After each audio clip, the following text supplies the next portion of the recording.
सनातन धर्म में एक शब्द बहुत महत्व रखता है, आश्रम। आश्रम शब्द संत महात्माओं के साधनात्मक निवास को भी कहते हैं। ब्रह्मचर्य, गृहस्थ, वानप्रस्थ, संन्यास इत्यादि मर्यादागत परिस्थितियों को भी आश्रम कहा जाता है। और आधुनिक परिप्रेक्ष्य में अलग अलग संप्रदायों के जो मठ हैं, जो मुख्यालय हैं या जो प्रमुख केंद्र हैं, उनको भी आश्रम की संज्ञा दी गई है।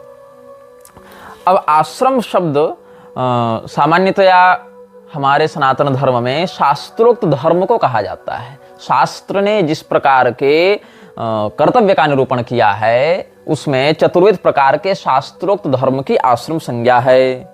आश्राम्यन्ति स्वं स्वं तपश्चरन्त्यत्र, अपने चित्त को शांत करते हुए आध्यात्मिक मार्ग में बढ़कर जो व्यक्ति तपस्या का आचरण करता है, उसकी अलग अलग स्थितियों के अनुसार क्या धर्म मर्यादा वर्णित है, इसी को आश्रम कहा गया है। इसमें ब्रह्मचर्य, गृहस्थ, वानप्रस्थ, संन्यास, इन आश्रमों की बात आप सब जानते हैं। वर्ण और आश्रम दोनों को मिलाकर वर्णाश्रम शब्द का प्रयोग किया जाता है। जो आश्रम युक्त व्यक्ति होता है उसको आश्रमिक कहा जाता है। जो आश्रम युक्त नहीं होता है या अन्य आश्रम में जाकर फिर उससे नीचे वाले आश्रम उतर जाता है, उसको आरूढ़ पतित कहा जाता है, अनाश्रमी कहा जाता है।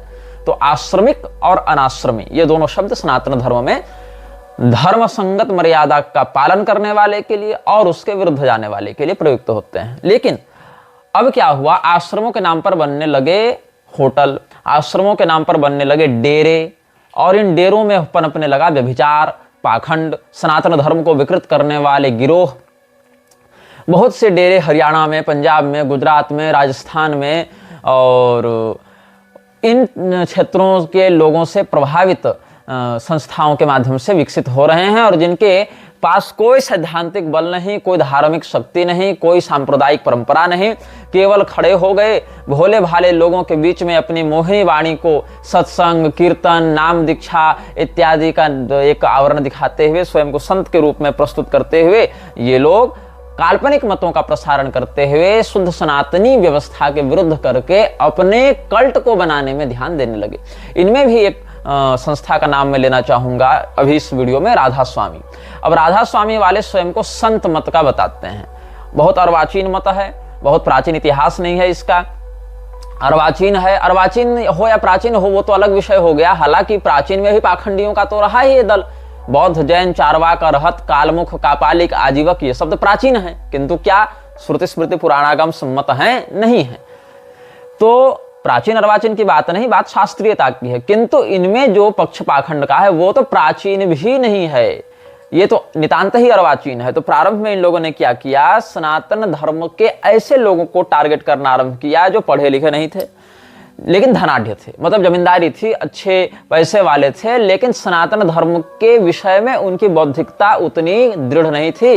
तो संत का वेश बनाकर एक सफेद वस्त्र पहन लिया, कहीं पर कोई पगड़ी बांध ली, कोई फकीर के समान, जैसे सूफी लोग घूमते हैं वैसे सूफी फकीरों का वेश बनाकर, और ये सारे गैर ब्राह्मण स्वयं को ब्राह्मणों के समान धर्मगुरु का महत्व देने के लिए निकल पड़े इन लोगों को ठगने के लिए, और धीरे धीरे करके इनकी संपत्तियों पर कब्जा करने लगे कि तुम हमको दान दो।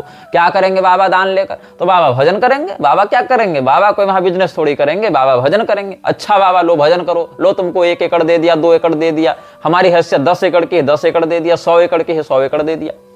तो इस प्रकार से बन गया आश्रम। आश्रम में घेराबंदी कर दी गई, बोर्ड लगा दिया गया कि सत्संग करेंगे। राधा स्वामी सत्संग व्यास बन गए। अब लोगों को जोड़ना है तो लोग कैसे जुड़ेंगे? लोग जुड़ेंगे भगवान के नाम पर। तो बोले कि राधा शब्द तो भगवान का ही है, राधा, कृष्ण, दुर्गा, सीता, राम, शिव, पार्वती ये सब तो परब्रह्म के वाचक हैं, कहीं पुरुषात्मक रूप से, कहीं प्रकृत्यात्मक रूप से, कहीं पुरुष माध्यम से, कहीं प्रकृति माध्यम से, लेकिन ये सब ब्रह्मवाचक शब्द हैं। तो राधा स्वामी मतलब भगवान कृष्ण होंगे। राधा स्वामी, राधाकांत, राधा रमण, राधिका नाथ ये सब तो भगवान कृष्ण के पर्याय हैं। तो राधा कृष्ण ही राधा स्वामी हो गए, ऐसा भ्रम हुआ लोगों को। तो आ गए तो खूब कीर्तन करवाया गया, राधे राधे करो, राम राम करो, कृष्ण कृष्ण करो। 1 सप्ताह 2 सप्ताह ये लोग भगवान का कीर्तन करवा देंगे। लोगों को लगेगा ये तो गजब चीज हो गई, ये तो कोई पाखंड नहीं, कोई प्रपंच नहीं, कोई विलासिता नहीं, कोई परिग्रह नहीं, ये सब तो केवल भगवत भजन करने वाले रमते जोगी हैं। फिर यहीं से प्रारंभ होता है कि अब हम जो कह रहे हैं वो करो। तो शुक्राना गुरुजी एक पैदा हो जा रहे हैं कहीं कहीं। गुरुजी का शुक्राना बस करो, गुरु जी का शुक्राना करो, गुरु जी के चरणों में लोटे रहो और अंधविश्वास फैलाते रहो। और इधर राधा स्वामी वाले भी राधा स्वामी राधा स्वामी राधा स्वामी करते रहो, लेकिन यहाँ राधा स्वामी कौन है? ये राधा स्वामी तो गुरु जी बन के बैठे हुए हैं, संत मत के प्रवर्तक के रूप में बैठे हुए हैं। संत कौन है? ब्राह्मणा श्रुति शब्दाश्च देवानां व्यक्त मूर्तयः, ये सब परिभाषा संत की होती है। ब्रह्मांड पुराण में देख लो, मत्स्य पुराण में देख लो, गरुड़ पुराण में देख लो, वो संतत्व तो है नहीं, श्रुति में अधिकारी नहीं, श्रुति का खंडन उल्टे कर दे रहे हैं, वेद मर्यादा का खंडन उल्टे कर दे रहे हैं। फिर क्या किया इन लोगों ने? जब वोट बैंक इनके पास हो गया तो वोट बैंक जिसके पास होता है नेता उसके चरण चाटते हैं।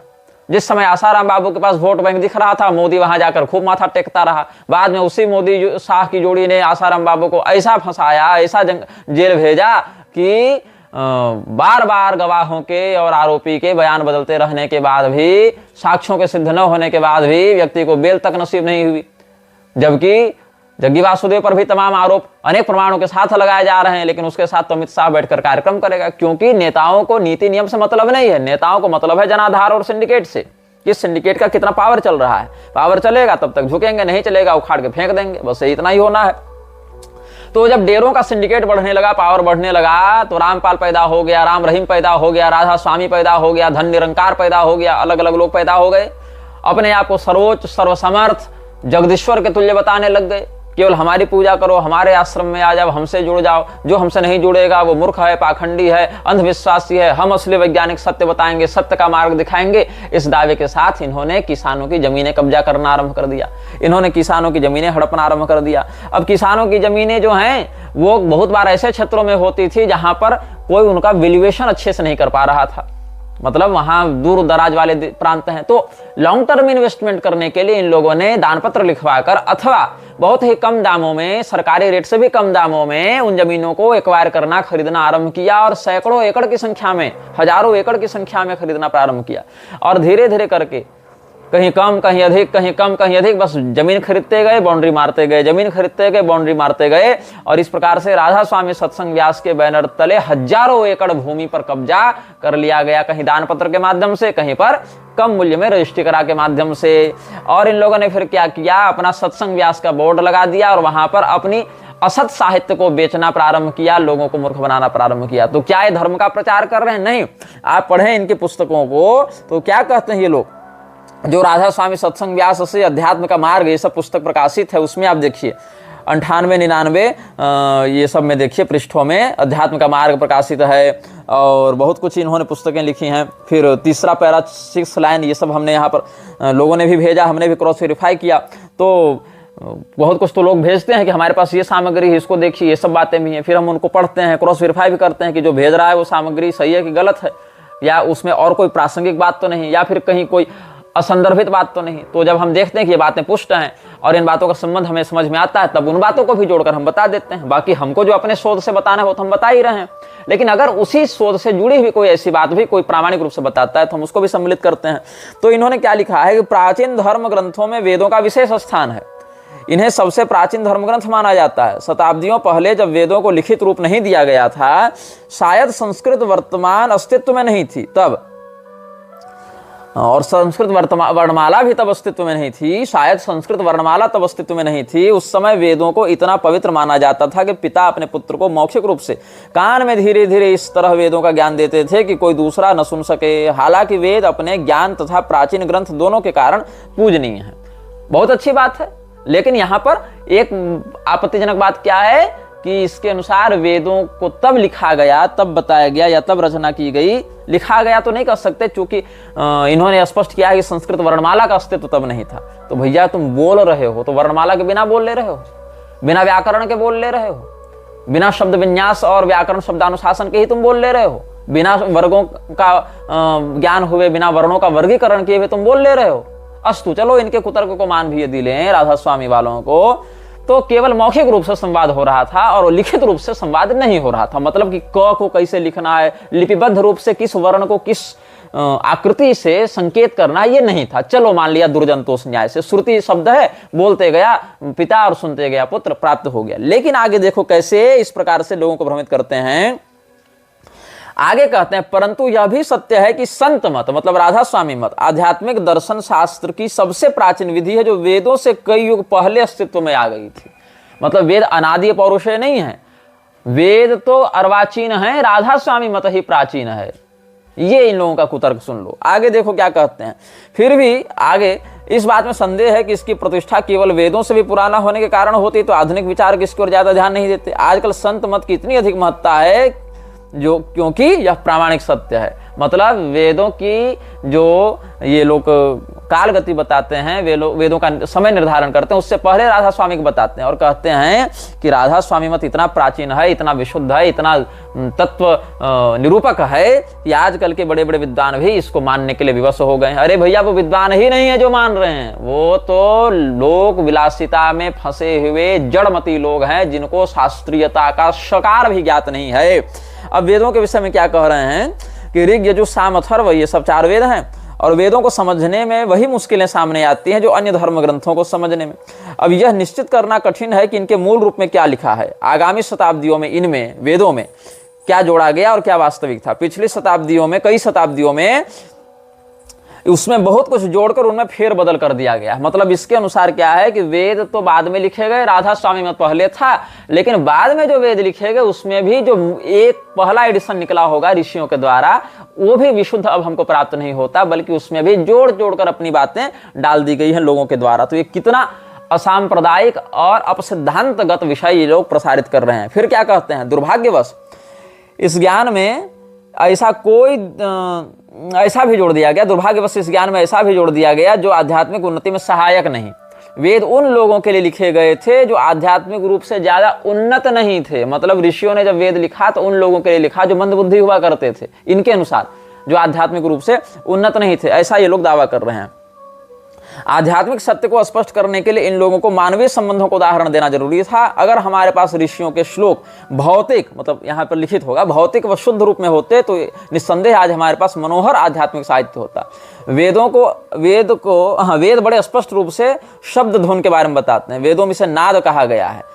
वेद की रचना करने वाले ऋषियों को पवित्र नाद के कुछ स्तरों का अनुभव था। मतलब पूरा नहीं, वेद की रचना करने वाले ऋषियों को कुछ स्तर का अनुभव था, राधा स्वामी वालों को पूरा है। अब वेद और ये सब को, उपनिषद, गीता, ये सब को पढ़ने के लिए किन विद्वानों का आश्रय लेना चाहिए, तो कहता है वेद पढ़ने के लिए मैक्स मुलर की टीका पढ़ो। वेद समझने के लिए मैक्स मुलर के विषय में ये लोग कहते हैं कि मैक्स मुलर को पढ़ने वाले विद्वान हैं। मैक्स मुलर जो हैं, जो वेद पढ़ने वाले विद्वान हैं, वो मैक्स मुलर को पढ़ा करें। गीता पढ़ने के लिए अरविंदो को पढ़ा करो। अब मैक्स मुलर क्या था, बोर्डन प्रोफेसर था।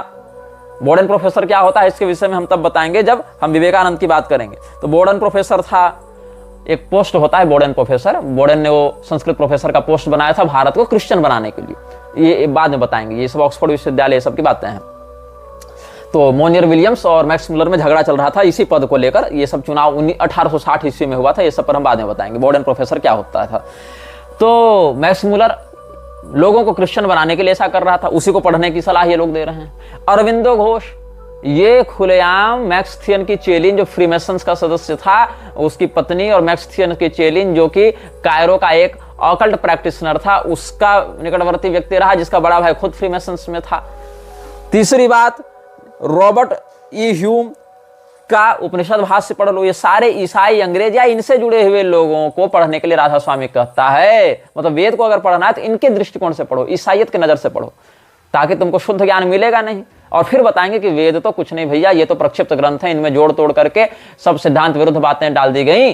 और हमारे जो ऋषि वेद लिखे थे वो भी बहुत पहुंचे हुए नहीं थे, वो नाद के कुछ स्तरों को जानते थे, और बाकी और जो कम ज्ञानी है उनके लिए वेद लिख दिया गया। लेकिन राधा स्वामी मत तो अति प्राचीन है, और राधा स्वामी मत तो बहुत विशुद्ध है और अपरिवर्तित है। मतलब इसके रूप में कोई छेड़छाड़ नहीं हुई है।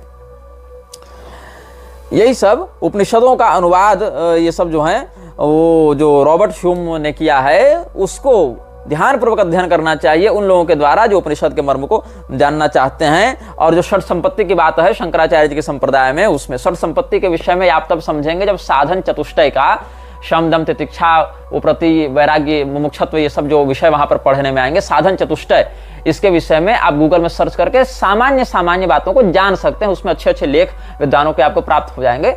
षट संपत्ति, षडूर्मी संचय और या साधन चतुष्टय, इन सब विषयों में आप जान जाएंगे। तो ये कहता है मत वाला ये लोग कि हम इस बात पर बल देते हैं कि केवल ज्ञान से मुक्ति की प्राप्ति नहीं होती। ऋते ज्ञाना न मुक्ति वाला जो विषय है, या ज्ञानात् संजायते मुक्ति ही, ये सब शास्त्रीय विषय, श्रुति स्मृति पुराणागम सम्मत विषय ये लोग नहीं मानते हैं। राधा स्वामी की शरण में आने से मुक्ति हो जाएगी ना, ज्ञान से कैसे हो जाएगी इन लोगों को। और कहा हम प्रणव ओंकार से भी अधिक शब्दों को अपने पास रखते हैं, ब्रह्मलोक से भी आगे की बात रखते हैं, करते हैं। तो मुमुक्षत्व जो है वही थोड़ा काम का विषय है, बाकी तो सब बेकार है। शम दम तितिक्षा सहनशीलता सब बेकार है, केवल मोक्ष की कामना सही है, लेकिन मोक्ष भी ज्ञान से प्राप्त होता है, ये बात गलत है। ये राधा स्वामी वाले कुतर्क कर रहे हैं, और ऐसे कुतर्कों से भरे हुए इनके बहुत से साहित्य और बहुत से उपदेश आपको यूट्यूब पर भी प्राप्त हो जाएंगे। तो ये लोग भूमाफिया हैं, ये लोग कोई संप्रदाय नहीं, कोई सत्संगी नहीं, कोई संत मत नहीं, ये लोग भूमाफिया हैं जो भोले भाले लोगों को मूर्ख बनाकर, उनको वैदिक मर्यादा के विरुद्ध भड़काकर ईसाइयत और अंग्रेजियत के चश्मे से वेदों को विकृत करते हुए अपनी बकवास लोगों के मन में डालकर मृच्छराज के बल को बढ़ाने में लगे हुए हैं। ये इन लोगों का पाखंड इस प्रकार से हमने बताया। ब्रह्मा कुमारी भी ऐसी एक संस्था है जो लोगों से उनकी संपत्तियां हड़प लेती है। कैसे? उन लोगों को एक ज्योति का ध्यान करने के लिए कहती है। जैसा कि हम बता चुके हैं कि मृच्छराज भी अपने अनुयायियों को ज्योतिष स्वरूप का ही ध्यान करके अपने गुलाम के रूप में बदल देता है, अपने स्लेव के रूप में उनको कन्वर्ट कर लेता है, जिसका उनको पता भी नहीं चलता कि हम वस्तुतः किस एंटिटी के गिरफ्त में आ चुके हैं। तो जैसे ऐवास ने एलिस्टर क्रॉली को अपने वश में कर रखा था, उसको प्रोसेस कर रखा था, ऐसे ही मृक्षराज की पैशाचिक शक्तियों ने परम शिव की आड़ में, शिव तत्व की आड़ में लेख राज जो कृपाणी था इनका, जो ब्रह्मा बाबा के नाम से ये लोग बाद में बोलने लगे थे, उस ब्रह्मा बाबा को प्रोसेस कर रखा था वो पैशाचिक तत्व। जैसे मैंने बताया आपको, मेरे परिचय में एक अग्रवाल बंधु हैं जो छत्तीसगढ़ के रहने वाले हैं, भाजपा के क्षेत्रीय नेता भी रह चुके हैं, अभी पता नहीं है कि नहीं। उनको भी एक ऐसा ही ब्रह्म राक्षस आता था, और जब वो अपनी पूजा पाठ में लगे रहते थे तो ब्रह्म राक्षस उनसे संवाद करता था। जब आंख खोलते थे तो वो ब्रह्म राक्षस गायब हो जाता था, आंखें बंद करने पर तो दिखेगा ही नहीं, लेकिन जब आंखों को अधखुली रखा करते थे तो वो दिखता था थोड़ा थोड़ा, उसका एक आकृति का अनुभव ये करते थे, उसकी आकृति का। तो इन्होंने 10-5 दिन ऐसा अनुभव किया, सिहरन भी हो और अजीब सा भी लगे। तो इन्होंने पूछा आप कौन हैं? तो उन्होंने कहा मैं साक्षात शिव हूँ, मैं शंकर हूँ, महादेव हूँ, तुम्हारी साधना से प्रसन्न होकर, तुम्हारी भक्ति से प्रसन्न होकर आया हूँ। तो फिर पूछा इन्होंने, वो अभी जीवित हैं, स्वस्थ हैं, बहुत ज़्यादा उम्र के नहीं हैं, वो अभी युवा हैं। तो उन्होंने फिर बताया कि जो उनसे हमारी भेंट हुई थी एक बार, उन्होंने फेसबुक व्हाट्सएप के माध्यम से हमारे मीडिया प्रभारी से संपर्क किया था कि हम बहुत बड़ी संकट में हैं, मुसीबत में हैं, तो गुरुजी से मिलना है, कुछ समाधान चाहिए। तो हमने कहा ठीक है, हम उस रास्ते से गुजर रहे होंगे कभी, तो आपसे कहीं रास्ते पर मिल लेंगे। तो फिर हम बिलासपुर स्टेशन से, हमको ट्रेन पकड़ कर कहीं जाना था, तो स्टेशन से ही हमने कहा कि उनको बुला लो, उनके घर से कुछ दूर था वो स्थान, तो फिर वहाँ से वो आ गए थे मिलने के लिए।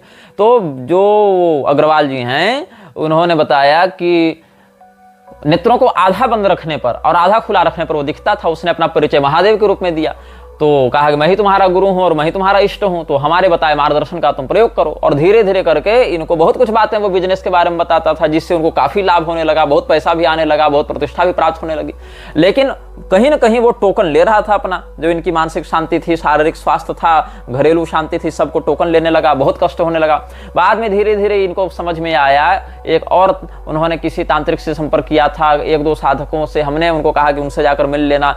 इस प्रकार से उसी समय उनके जो परिचित लोग थे उनसे फिर भगवती का एक प्रयोग हमने दिया उनको, भगवती का प्रयोग कर दिया, त्रिपुरा रहस्य का प्रयोग, और कहा कि इसको आप इस विधि से करेंगे इतने दिनों तक। प्रतिदिन वो करते थे, लेकिन जिस दिन उसका अंतिम दिन था उससे 1 दिन पहले ये भूल गए और सो गए, करना ही भूल गए। फिर इनको दोबारा वो अटैक किया। ऐसे बहुत से हुई बातें, और 1-2 साल पहले की ही बातें हैं, बहुत पुरानी बातें नहीं हैं। तो उस ब्रह्मराक्षस ने, वो ब्रह्मराक्षस था, वो कोई देवता नहीं था, लेकिन लोगों को भटकाने के लिए वो ब्रह्मराक्षस का वैसा महादेव हूँ ऐसा भ्रम करते हुए प्रोसेस करता था। वैसे ही लेखराज कृपलानी का भी हाल हो गया। तो ये जो ब्रह्मा कुमारी वाले हैं, इन लोगों ने सबसे पहले अपना नाम रखा था क्या? ओम मंडली।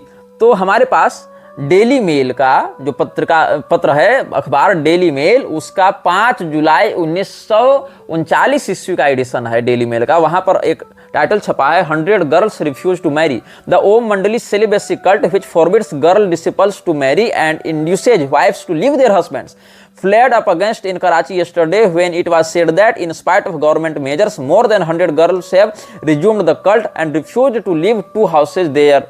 Already property in Hyderabad has been confiscated from the founder 44 years Bhai Lekhraj, who has sworn to emulate Krishna the Hindu deity who had 16,000 women votaries. Lekhraj has now bought 5 buses. It is thought that he may be trying to develop the cult by moving from place to place.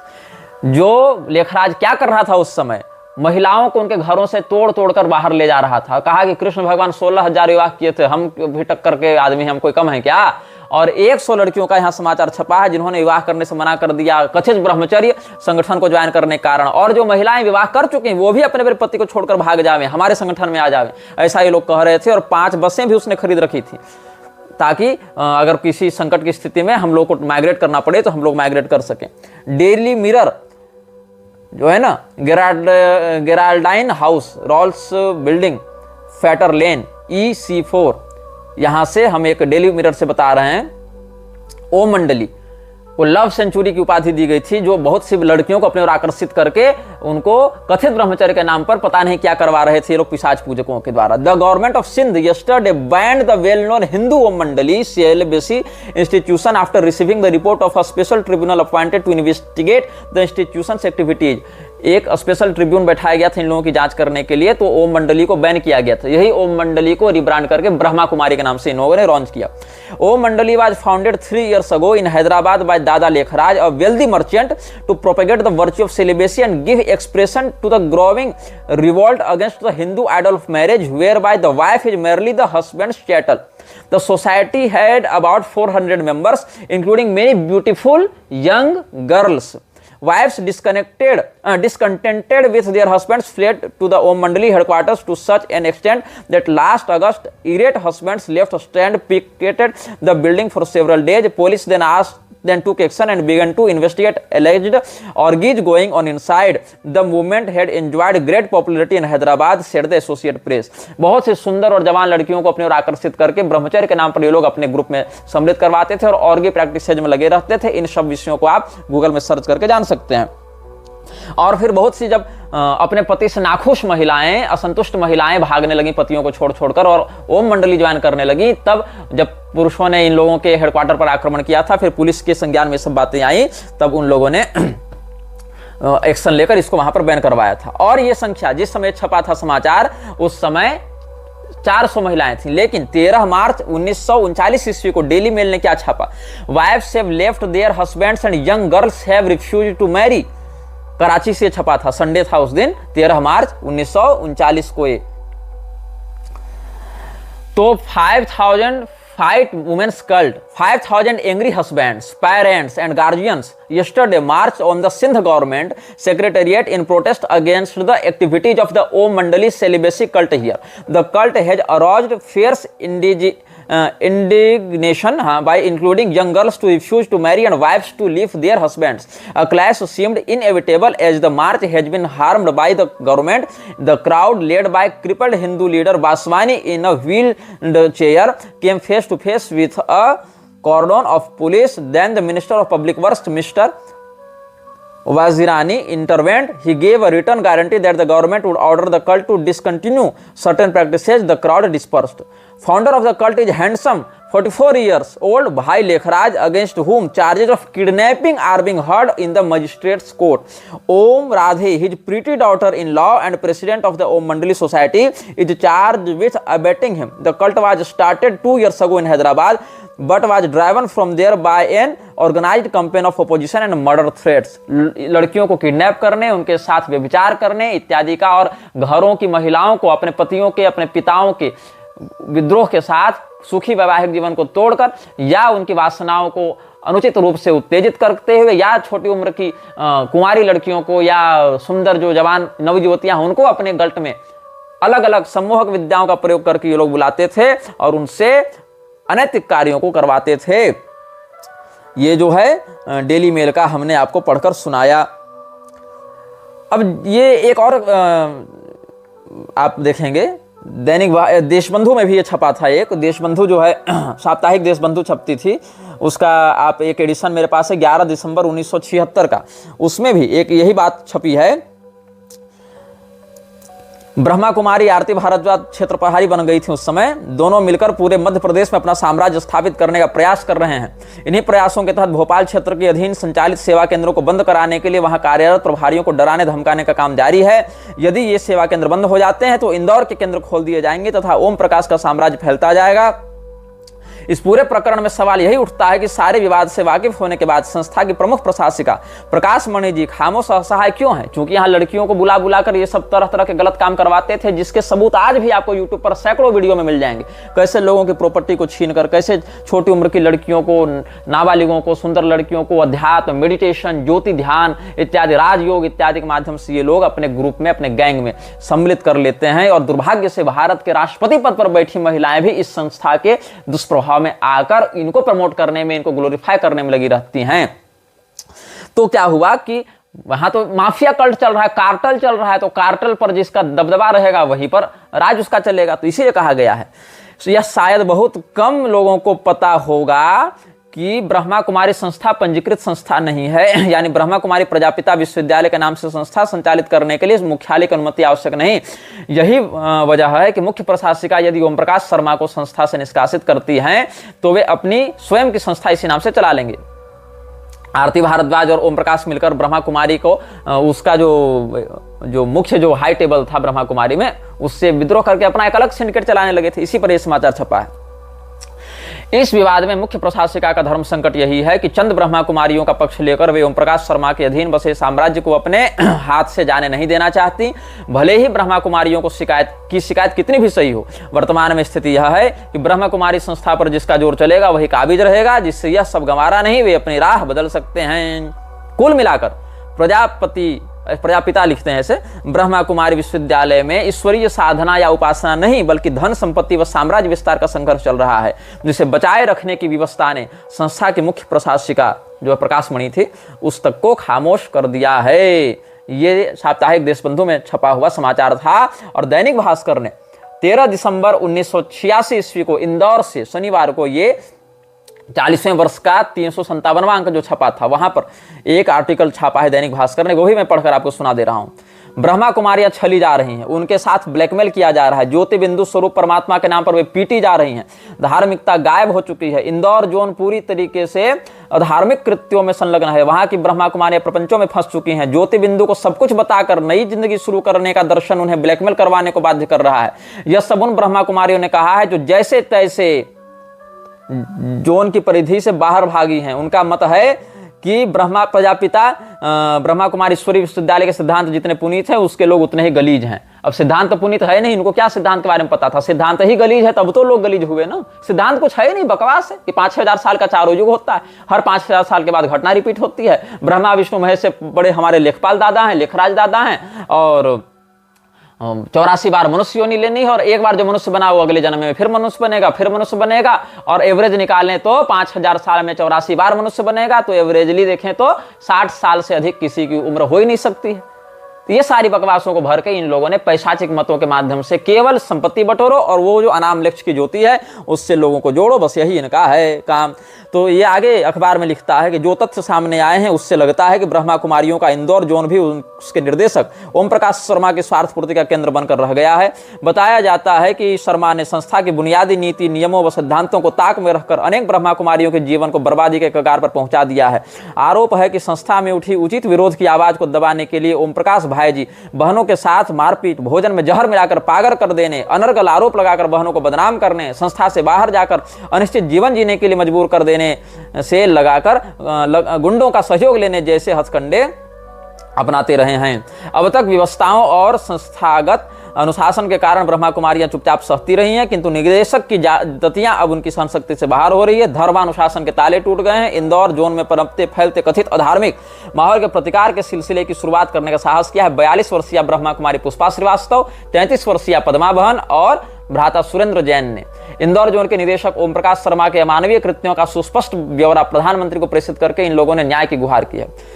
विगत 16 वर्षों से प्रजापिता ब्रह्मा कुमारी ईश्वरीय विश्वविद्यालय की नियमित सदस्य और 13 वर्षों से संस्था के प्रति तन मन से समर्पित ब्रह्मा कुमारी पुष्पा श्रीवास्तव द्वारा प्रधानमंत्री राजीव गांधी को भेजे गए शपथ पत्र के अनुसार युवतियों और महिलाओं को ब्रह्मा कुमारी बनने के लिए उकसाया जाता है और संस्था के प्रति समर्पित होने वाली बहनों को अपने घर से नगद रुपया, सोना, चांदी, जेवर, बर्तन और अन्य कीमती चीजें राजी से या चुरा कर लाने के लिए बाध्य किया जाता है। खुद पुष्पा बहन ने समर्पण के समय, सोच लो कब का है यह, 80-90 के दशक का समाचार है ये, तो क्या कह रहा है 25 हजार रुपये नगद, 10 तोला सोना और 8,000 रुपये मूल्य की सामग्री इंदौर जोन को अर्पित की थी। धन व अन्य संपदा लेते समय आश्वासन दिया जाता है कि विपत्ति काल में या जरूरत पड़ने पर आपको वापस लौटा दिया जाएगा। तब तक इस धन का विस्तार ईश्वरीय संदेश के विस्तार इस धन का उपयोग ईश्वरीय संदेश के विस्तार हेतु किया जाएगा, किंतु बाद में आवश्यकता अनुसार मांग करने पर कुछ भी नहीं लौटाया जाता। बहने व भ्राता ऐसी दशा में कुछ नहीं कर सकते, क्योंकि धन लेते समय किसी भी प्रकार की रसीद अथवा प्रमाण पत्र नहीं दिया जाता। देखो गौर करना, आज भी ये सारा सिंडिकेट, ये जो माफिया कार्टल चला रहा है इन लोगों के द्वारा, उसका यही मोनोपोली का नियम रहा है, जो कि बहुत से अभी के भी ब्रह्मा कुमारी के चंगुल से भागे लोग सार्वजनिक रूप से व्यक्त करते रहे। यूट्यूब में बहुत से ऐसे इंटरव्यू आपको मिल जाएंगे। शपथ पत्र में आरोप है कि संस्था को समर्पित ब्रह्मा कुमारियों को इंदौर जोन के निदेशक इस निर्देश के साथ अपने अधीनस्थ सेवा केंद्रों पर तैनात करते हैं कि वहां आध्यात्मिक उद्देश्य से आने वाले ईश्वरीय सदस्यों से ईश्वरीय सेवा के नाम पर अधिकाधिक चंदा वसूल कर इंदौर भेजे। संस्था मुख्यालय के निर्देश नहीं होने के बावजूद जोन इंचार्ज ने प्रत्येक ब्रह्मा कुमारी को निश्चित अवधि में निश्चित धनराशि अनिवार्य रूप से इंदौर कार्यालय भेजने के निर्देश दे रखे हैं, जिसका पालन न करने पर अथवा कम राशि भेजने पर ब्रह्मा कुमारी को प्रताड़ित किया जाता है, उसे अक्षम व बागी करार दिया जाता है तथा बार बार विभिन्न केंद्रों पर भटकाकर मानसिक यातनाएं दी जाती हैं। शपथ पत्र में कहा गया है कि इंदौर जोन के अधीनस्थ 30 सेवा केंद्रों से ब्रह्मा कुमारियों के द्वारा एकत्रित कर टैक्स जो वसूल रहे थे, इंदौर जोन को भेजे गए बगैर हिसाब के धन में भी 30 सेवा केंद्रों से ब्रह्मा कुमारी द्वारा एकत्रित कर इंदौर जोन को भेजे गए बगैर हिसाब के धन में भी जोन निदेशक ओम प्रकाश और प्रशासिका आरती बहन 60 गांठ कर भारी गोलमाल करते हैं। संस्था का नियम है कि प्रत्येक सेवा केंद्र से प्राप्त धन का हिसाब एक निश्चित प्रारूप के फार्म व रजिस्टर में दर्ज करके मुख्यालय माउंट आबू भेजा जाना चाहिए, किंतु ऐसा होता नहीं। निदेशक ओम प्रकाश मुख्यालय को धोखा देने के लिए अपने जोन के प्रत्येक सेवा केंद्र पर दोहरा हिसाब रखवाते हैं और चंदे के रूप में प्राप्त मोटी रकम डकार जाते हैं। यह भी आरोप है कि ओम प्रकाश ने ब्रह्मा कुमारियों द्वारा सेवा केंद्रों से एकत्रित चंदा राशि के दम पर न्यू पलासिया इंदौर में लाखों की लागत से ओम शांति भवन के नाम पर जोन मुख्यालय का निर्माण करवाया। इस भवन में इंदौर नगर निगम की अनुमति लिए बिना गैरकानूनी रूप से एक विशाल तलघर, एक बेसमेंट भी बनाया गया है। पता नहीं उस तहखाने में क्या चल रहा था। इस गुप्त तहखाने में ओम प्रकाश व उनकी सहयोगी आरती बहन द्वारा अनेक बार संदिग्ध व्यक्तियों के साथ आयोजित गुप्त बैठकों का चश्मदीद गवाह होने का दावा शपथ पत्र में किया जाता है। किन पैशाचिक संस्थाओं के साथ उस तहखाने में ये लोग क्या रिचुअल्स कर रहे थे, क्या सैटनिक डेमोनिक समनिंग्स कर रहे थे, ये तुम सोच सकते हो कि लोगों से चंदा वसूल करके, जबरदस्ती मनी लॉन्ड्रिंग करके, माफिया के समान पैसा हफ्ता वसूल करके एक भवन बनाया जाता है और भवन में एक बेसमेंट बनाया जाता है जहां संदिग्ध लोग आकर संदिग्ध गतिविधियां करते हैं। यह राजीव गांधी को भेजे शपथ पत्र में लिखा गया है। यह भी कहा जाता है कि अपने जोन को साम्राज्य मानकर उसके विस्तार की अति महत्वाकांक्षा में इंदौर जोन निदेशक ने अपने पड़ोसी जोन भोपाल व जयपुर के अनेक सेवा केंद्रों को बंद करवाकर अपने जोन के सेवा केंद्रों की स्थापना हेतु कई हथकंडे अपनाए, जिसमें दूसरे जोन की ब्रह्मा कुमारियों को भगाने के लिए, उन्हें डराने धमकाने, केंद्रों को खाली करवाने के लिए, आवास स्वामी को भयभीत करने, सेवा केंद्रों का ताला तोड़कर कब्जा कर लेने, गुंडों का सहयोग लेने तथा सामान फेंकवाने जैसे कृत्य भी शरीक हैं। भोपाल जोन के निदेशक महेंद्र भाई व जयपुर जोन के अनेक बहनों ने समय समय पर ओम प्रकाश की गलत हरकतों के विरुद्ध शिकायतें की हैं। विरोध का दमन आगे कैसे? शपथ पत्र में वर्णित तथ्यों के अनुसार ओम प्रकाश की गलत हरकतों व अनुचित व्यवस्थाओं के विरुद्ध अनेक बार विरोध पनपा है, परंतु पंजाब से आए ओम प्रकाश जी साम दाम दंड भेद की नीति अपनाकर उसे कुचलते रहे हैं। इसकी आगे का आपको हम बता ही चुके हैं कि कैसे ओम प्रकाश और आरती भारद्वाज के मिली भगत से मारपीट करके सबको वहां पर प्रताड़ित करके युवतियों के साथ अत्याचार किया जाता रहा है। इसे ही दैनिक भास्कर इंदौर का आगे देखिए क्या वर्णन है कि उनके अधीन कार्य करने वाली 60 से अधिक ब्रह्मा कुमारियों में अधिकांश को उन्होंने ही समर्पित करवाया है, अतः वह संस्था के बजाय व्यक्तिगत रूप से उनके प्रति समर्पित हैं। ओम प्रकाश जी अपने विरोधियों के सफाई हेतु बखूबी उनका उपयोग करते हैं। ब्रह्मा कुमारियों ने विरोधी व्यक्ति के खिलाफ झूठे आरोप पत्र भिजवाने, चारित्रिक लांछन लगाने तथा संस्था मुख्यालय पर प्रधान दादी प्रकाशमणि के समक्ष अपने पक्ष में समर्थकों का प्रदर्शन करवाने जैसे काम किए जाते हैं। इतने पर भी उद्देश्य पूरा न हो तो खिलाफ बोलने वाले व्यक्ति के विरुद्ध ब्रह्मा कुमारियों से पुलिस में झूठी रिपोर्ट दर्ज करवाने, गुंडों से पिटवाने व अपने उच्च संबंधों का फायदा उठाकर विभिन्न अड़चनों में उलझा देने जैसे कृत्य जोन निदेशक के लिए मामूली बात है। अन्याय के बावजूद खामोशी से उसे सहने और जोन निदेशक का समर्थन करने की एक प्रमुख वजह निदेशक ओम प्रकाश द्वारा ब्रह्मा कुमारियों व भ्राताओं को किया जाने वाला ब्लैकमेल है। संस्था की व्यवस्था के अनुसार प्रत्येक समर्पिता ब्रह्मा कुमारी का साप्ताहिक व भ्राता को पाक्षिक चार्ट भेजा जाता है। इन चार्टों में एक निश्चित प्रारूप के कुछ सवालों के जवाब देना होते हैं। भ्राताओं को भेजे जाने वाले पाक्षिक प्रपत्र में प्रश्न क्रमांक 6 एवं ब्रह्मा कुमारियों को भेजे जाने वाले साप्ताहिक चार्ट में क्रमांक 5 में वर्णित सवाल के जवाब में ब्रह्मा कुमारी व भ्राता को यह बताना पड़ता है कि आपके द्वारा मनसा वाचा कर्मणा क्या भूले हुई, जबकि ख भाग में यह पूछा जाता है कि आपने अपने साथियों को कौन सी भूलें करते हुए देखा और सुधार के लिए आपने क्या किया। इस प्रारूप को भरने के पीछे उद्देश्य यह है कि प्रत्येक ब्रह्मा कुमारी व भ्राता अपनी भूलें व पाप स्वीकार कर शिव बाबा को समर्पित कर दें, मतलब कन्फेशन करवाएं। नियमानुसार जोन में आए इस चार्ट को बगैर पढ़े जला दिया जाना चाहिए, मतलब हमने कन्फेस कर दिया, शिव जी को पहुंच गया, फिर बिना पढ़े उसको जला देना चाहिए। परंतु आरोप है कि जोन निदेशक ओम प्रकाश और प्रशासिका आरती बहन चार्ट को खोल करने को पढ़ते हैं, बल्कि उन्हें जलाने के बजाय भूलों के पत्रों को संभाल कर रखते हैं तथा जरूरत पड़ने पर हस्तलिखित भूलों के आधार पर ब्लैकमेल करते हैं। शपथ पत्र के अनुसार जोन निर्देशक ओम प्रकाश के गलत हथकंडों में सहभागी बनने से इंकार करने पर खुद ब्रह्मा कुमारी पुष्पा श्रीवास्तव को उनका कोपभाजन बनना पड़ा और वह आज इतनी प्रताड़ित हो चुकी हैं कि आत्महत्या के बारे में सोचने लगी हैं, क्योंकि 42 वर्ष की उम्र में अब समाज में वापस लौटकर सामान्य जीवन जीने की तमाम संभावनाओं के द्वार बंद हो चुके हैं। पुष्पा बहन के अनुसार 83 ईस्वी के मार्च में उन्हें जोन के नीमच केंद्र पर नियुक्त किया गया। इस समय इंदौर में भवन निर्माण के लिए अधिकाधिक धन एकत्र करने का आदेश थे, जिसकी पूर्ति हेतु कोशिशें कर पुष्पा बहन ने उस समय 75,000 की नकदी, सीमेंट, पत्थर आदि का सहयोग करवाया। किंतु इस कार्य में प्रमुख अवरोध यह आया कि नीमच के सेवाधारी कार्यकर्ता इस बात के खिलाफ थे कि नीमच से एकत्र किया गया पैसा इंदौर में खर्च हो। इस बारे में नीमच केंद्र के प्रमुख निष्ठावान सेवाधारी कार्यकर्ता सुरेंद्र जैन के नेतृत्व में कुछ भ्राताओं ने संस्था मुख्यालय माउंट आबू जाकर यह मंशा जाहिर की कि नीमच से एकत्र धनराशि को इंदौर भेजने के बजाय नीमच में ही ओम शांति भवन के निर्माण में लगाया जाए। मुख्यालय को इस बात पर कोई आपत्ति नहीं थी, किंतु ओम प्रकाश भाई जी को अपने एक छत्र साम्राज्य में यह घोर दखलंदाजी का कार्य लगा और उन्होंने पुष्पा बहन को निर्देश जारी किया कि वह सुरेंद्र जैन पर गंदे आरोप लगाकर नीमच पुलिस थाने पर रिपोर्ट दर्ज करवाएं, लेकिन वह ऐसा नहीं कर पाई। अवज्ञा से क्रोधित ओम प्रकाश ने किसी बहाने पुष्पा भवन को जोन मुख्यालय ओम शांति भवन इंदौर बुलवाया और एक कमरे में बंद कर बाहर ताला डाल दिया। 4 दिन तक बगैर खाना पानी के उन्हें उसी स्थिति में कैद रखा गया। उन पर अनर्गल आरोप लगाए गए। ओम प्रकाश की समर्थक बहनों ने पुष्पा बहन के साथ मारपीट की और स्वयं जोन निदेशक ओम प्रकाश जी और प्रशासिका आरती बहन ने आतंकित किया और मानसिक यातनाएं दी। जैसे तैसे अपने भाई के हस्तक्षेप से पुष्पा बहन अपनी मां के पास पहुंच पाई और वहां से सीधे संस्था मुख्यालय माउंट आबू जाकर प्रमुखा दादी प्रकाशमणि के समक्ष अपने साथ हुए तथा इंदौर जोन में चल रहे अत्याचारों का ब्यौरा पेश किया। दादी जी ने ओम प्रकाश भाई जी को बुलवाया और सभी को संस्था की बदनामी का वास्ता देकर विवाद समाप्त करने की समझाइश की और पुष्पा बहन को पुनः नीमच केंद्र की इंचार्ज बनाकर भेजा।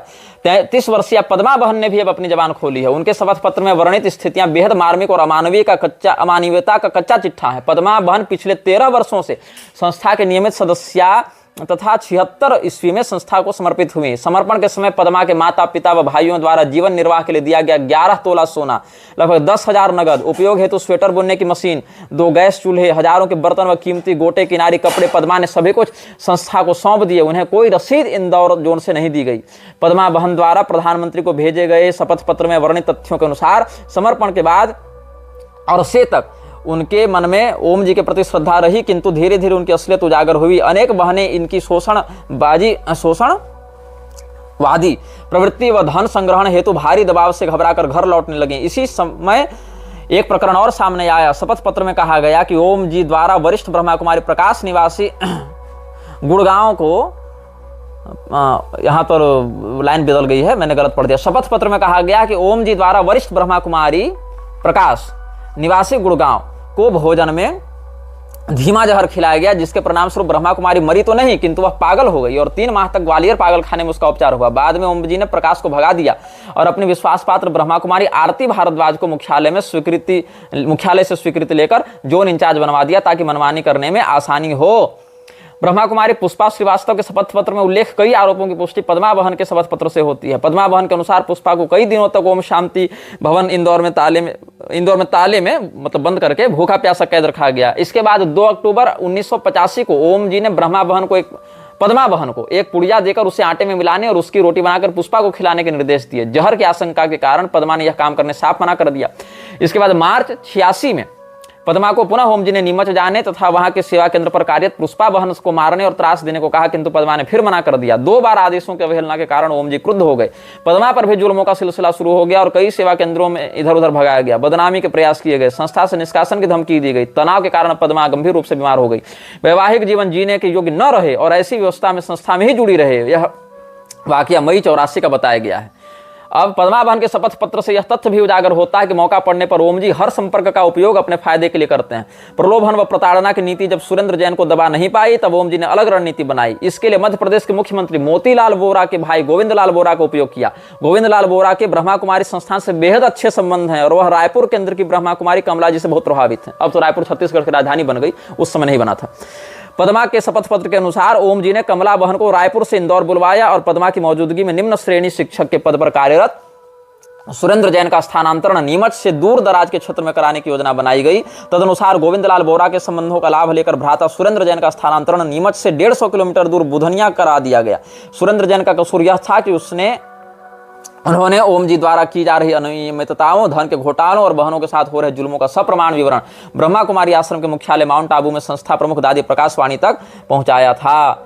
इंदौर जोन में सेवा करने वाली उक्त दोनों ब्रह्मा कुमारियों ने जोन निदेशक ओम जी द्वारा किए गए अत्याचारों के विरुद्ध प्रधानमंत्री और संस्था प्रमुखा दादी प्रकाशमणि तक गुहार करने की कोशिश की है, किंतु ऐसी अनेक ब्रह्मा कुमारियां हैं जो अपनी तमाम संपदा और जीवन का सुनहरा समय संस्था को अर्पित करने के बाद घर लौटने पर विवश हो गई और आज समाज के लिए तिरस्कार और घर परिवार के व्यंग बाणों के बीच असामान्य जीवन जी रही हैं। भ्राता सुरेंद्र जैन ने इस प्रतिनिधि को बताया कि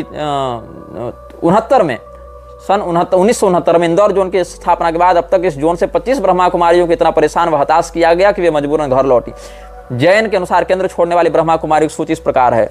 ब्रह्मा कुमारी पद्मा जो गुड़गांव से थी, महू से थी, प्रकाश गुड़गांव से, सरोज जबलपुर से, उमा भी जबलपुर से, कमल भी जबलपुर से, कला इंदौर से, आशा पांचाल इंदौर से, अंजू इंदौर से, वसुंधरा इंदौर से, सुनीता इंदौर से, सरला इंदौर से, पूर्णिमा रायपुर से, तारिणी रायपुर से, सुमन रायपुर से, चंद्रा रायपुर से, दुर्गेश रायपुर से, प्रेमा रायगढ़ से, नीलम भिलाई से, चंद्रिका बिलासपुर से, सविता जबलपुर से, शिव कुमारी कोटा से, सीता बस्ती से, रायपुर वाली बस्ती से, और अखिलेश महू से, जागृति नीमच से और गीता इंदौर से। इस सूची में 1 वर्ष से लगाकर 20 वर्ष तक संस्था में पूर्णतः समर्पित रही ब्रह्मा कुमारियों के नाम शरीक हैं। सुरेंद्र जैन का कथन है कि अकेले एक जोन से 25 ब्रह्मा कुमारियों की घर वापसी इस तथ्य का प्रमाण है कि जोन निदेशक की व्यवस्थाएं असह्य और मानवीय गरिमाओं के प्रतिकूल हैं। इंदौर के सुप्रसिद्ध चिकित्सक डॉक्टर उषाकांत धोलकिया इंदौर जोन के स्थापना काल से ही संस्था से संबंध रहे हैं और वह भी निदेशक ओम जी के कथित कुकृत्यों के विरोध का परिणाम भोग चुके हैं। ये सब हमने आपको उसी समय के कंटेम्प्रेरी पेपर कटिंग्स से पढ़कर सुनाया है, समझाया है। आप सभी यह जान लें कि ये ब्रह्मा कुमारी कोई आध्यात्मिक संस्था है ही नहीं। ब्रह्मा कुमारी सीधे सीधे माउंट आबू की भूमाफिया संस्था है जो लेखराज के द्वारा स्थापित की गई थी, जो लेखराज स्वयं को कृष्ण भगवान के सापेक्ष 16,000 लड़कियों का पति बनाना चाहता था और इन 16,000 नवयुवतियों को उनके विवाहिता होने के बाद भी या अविवाहिता होने के बाद भी, विवाहिता हो तो पति छोड़कर हमारे पास आ जाओ, कुमारी हो तो शादी नहीं करूंगी ऐसा संकल्प लेकर हमारे पास आ जाओ, लेकिन सुनो आओगी तो अकेले मत आना, खूब सोना चांदी गहना जेवर लाकर यहाँ पर लेकर आना और हमें दे देना और तुम इन सभी चीज से मुक्त हो जाना, अपना फ्लैट हमारे नाम कर देना, तुम इनसे मुक्त हो जाना, अपने गहने हमारे पास जमा कर देना, तुम इन चीजों से मुक्त हो जाना। और सरकारी जमीन को कैसे इन लोगों ने माउंट आबू में कब्जा किया है इस विषय पर भी लोगों ने हमें प्रमाण भेजे हैं और उस जमीन का जो प्रभाव है पॉश कॉलोनीज में या जंगल की जमीनें, पहाड़ की जमीनें, वन विभाग की जमीनें, सरकारी जमीनें, प्राकृतिक जमीनें, इनको ये सारी संस्थाएं कब्जा करके रखती हैं। लेकिन चूंकि नेताओं से इनका खूब बढ़िया उठना बैठना है, साठ गांठ है। नेता लोग वोट बैंक के लालची हैं और इनके पास जनाधार होता है, ऊपर से महिलाएं हैं, कौन भिड़ने जावे, 10 तरह के आरोप लगा देती हैं महिलाएं।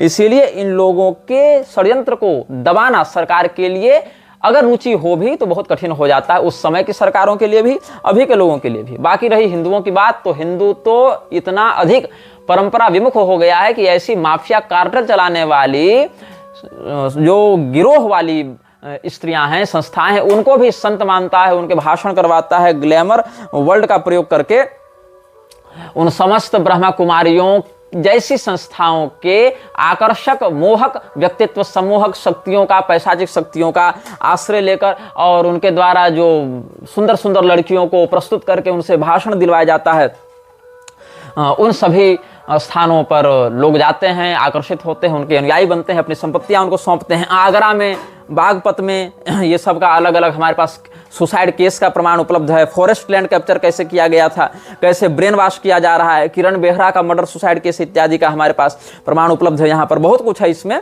और जो न्यूज कटिंग्स हैं, केस जो इन पर कितने सारे चल रहे हैं, भूमाफियाओं के, जो ग्वालियर केस है, भोपाल का केस है, कैसे हिंदू महिलाओं को ये लोग अपने संस्था से जोड़कर ब्रह्मा कुमारी संस्था को 14 से 20 साल की लड़कियों को अपनी ओर आकर्षित करने में बड़ी रुचि रहती है। क्या करते हैं ये लोग, ट्रेंड सुंदरियों को, युवतियों को, 14 से 20 साल तक की सुंदर कन्याओं को बहकाकर फांस कर ले उड़ते हैं, दूर देशस्थ अपने अड्डों में भेज देते हैं। धनिक युवकों को उन लड़कियों के माध्यम से फंसवा कर उनसे धन ऐंठ लेते हैं। साधारण लोग और अधिक आयु की प्रौढ़ा स्त्रियों को ये कम पसंद करते हैं, लेकिन जहां सुंदर लड़कियां हैं उनको जल्दी लाओ और उनसे उन धनी लड़कों को अपने पास फंसवाओ जिनके पास अच्छा पैसा है।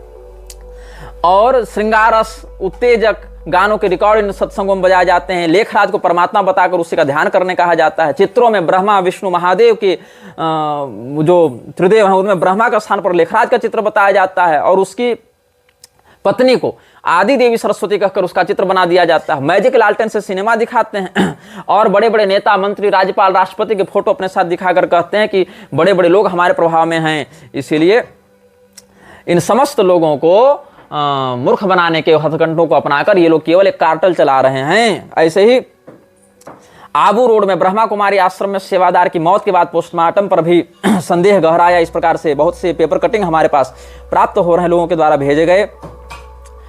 जितने भी ये सब ओम मंडली वाले गिरोह के लोग थे और कन्या समर्पण समाज ये लोग चला रहे हैं। पंचम सिंह नाम का जो दस्यु सम्राट नहीं था पहले, जो पहले खूब ब्रह्मा कुमारी का प्रचार करवाया, वो उसका भी आरोप रखा बाद में कि ब्रह्मा कुमारी संस्था के लोग धर्म और अध्यात्म के नाम पर मनोवैज्ञानिक तरीके से लोगों को अपने जाल में फंसाकर उनके जीवन का उपयोग करते हैं और मनगढ़ंत ज्ञान सुनाकर दान के नाम पर संपत्ति लूटकर खुद के लिए महलों जैसे आश्रम बनाकर ऐशो आराम के साधन जुटाते हैं।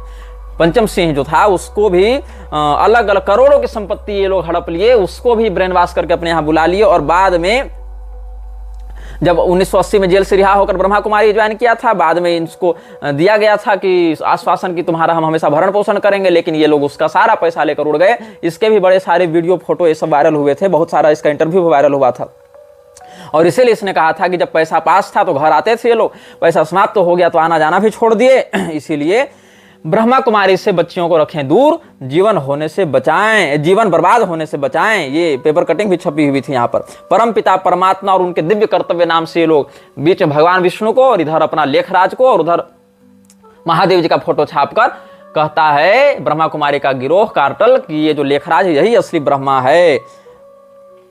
तो इस प्रकार से ब्रह्मा कुमारी के विरुद्ध बहुत कुछ आपको ऑनलाइन भी मिल जाएगा, बहुत कुछ हमने भी बता दिया है, बाकी आप स्वयं भी शोध करके जान सकते हैं कि कैसे ये लोग शिव बाबा के नाम पर और स्वयं को हिंदू संस्था के रूप में प्रोजेक्ट करते हुए लक्ष्मी नारायण की फोटो कहीं लगाकर, कहीं शिव पार्वती का फोटो लगाकर, कहीं पर लेखराज और उसकी पत्नी को ब्रह्मा सरस्वती बताकर लोगों की संपत्ति को हड़पते हुए उनको यौन रूप से कुंठाग्रस्त बनाकर अमीर लोगों को फांसने के लिए राजयोग, मेडिटेशन, ईश्वरीय विश्वविद्यालय इत्यादि के नाम पर लोगों का यौन शोषण करते हुए, आर्थिक मानसिक शोषण करते हुए ये सारे लोग लगे हुए हैं मूर्ख बनाने में, धन दोहन करने में, कार्टेल चलाने में। और इन समस्त लोगों को इसी प्रकार से बहिष्कृत किया जाना चाहिए जैसा आप किसी भी आतंकवादी संगठन को बहिष्कृत करते हैं। इनका आतंकवाद बंदूक से नहीं दिमाग से चल रहा है ना, और उसके बाद ये कार्टेल चलाकर लोगों के पूरे बसे बसाए जीवन को उजाड़ने में लगे हैं। तो ऐसे राधा स्वामी, ब्रह्मा कुमारी जैसे अलग अलग भूमाफिया कार्टेल संस्थाओं से आप दूर रहें,